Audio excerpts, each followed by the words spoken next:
Hi hello good evening കൂട്ടുകാരെ, എല്ലാവർക്കും good evening. ഇന്ന് പുതിയ വീഡിയോ ആയിട്ടാണ് വന്നിട്ടുള്ളത്. വീഡിയോ എന്താണെന്ന് വെച്ചാൽ ഒരു ഫേഷ്യൽ ചെയ്ത ശേഷം നമുക്ക് സ്കിന്നിനെ എങ്ങനെ നല്ലൊരു വ്യത്യസ്തമായ രീതിയിൽ നമുക്ക് മുന്നോട്ട് കൊണ്ടുപോകാം. അതായത് ഫേഷ്യൽ ചെയ്യുന്നതിന് ചില പൊടിക്കൈകൾ, ഇപ്പോൾ പൊടിക്കൈകളെന്ന് പറഞ്ഞാൽ ചിലപ്പോൾ നമുക്ക് ഫേഷ്യൽ ചെയ്യാൻ പറ്റാത്ത ആൾക്കാർക്ക് ഈ ഒരു ടിപ്സ് യൂസ് ചെയ്യാവുന്നതാണ്. അപ്പോൾ അതെന്താണെന്ന് വെച്ചാൽ, ആദ്യം ചെയ്യേണ്ടത് കുറച്ച് ഓട്സ് എടുക്കുക. അതിനുശേഷം ഓട്സിനെ പൊടിച്ചെടുത്തതിന് ശേഷം ഈ ഓട്സ് നമ്മൾ സാധാരണ നമുക്ക്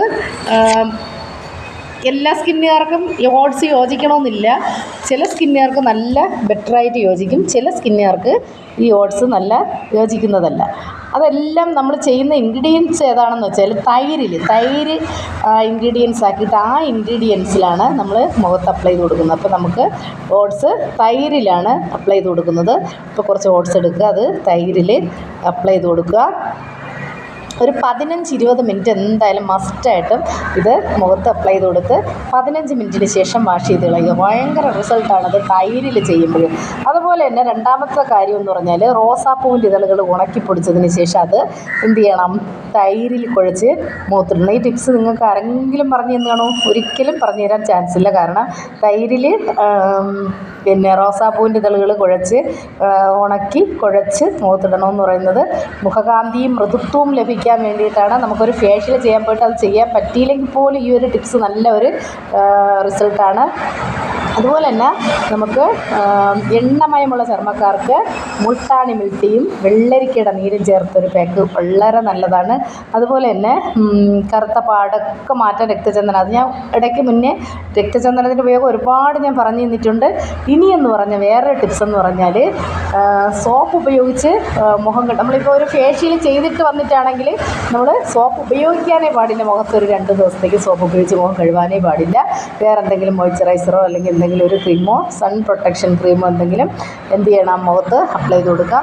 അതുപോലെ തന്നെ ഇനി എണ്ണമയമുള്ള ചർമ്മക്കാർക്ക് ഫേഷ്യൽ ചെയ്യാൻ വേണ്ടി നമുക്ക് വീട്ടിൽ ചെയ്യാവുന്ന ഇൻഗ്രീഡിയൻസ് എന്ന് വെച്ചാൽ, മാതളമോ ഓറഞ്ച് ഉപയോഗിച്ച് നമുക്ക് മസാജ് കൊടുക്കാം. അത് വളരെ നല്ലതാണ്.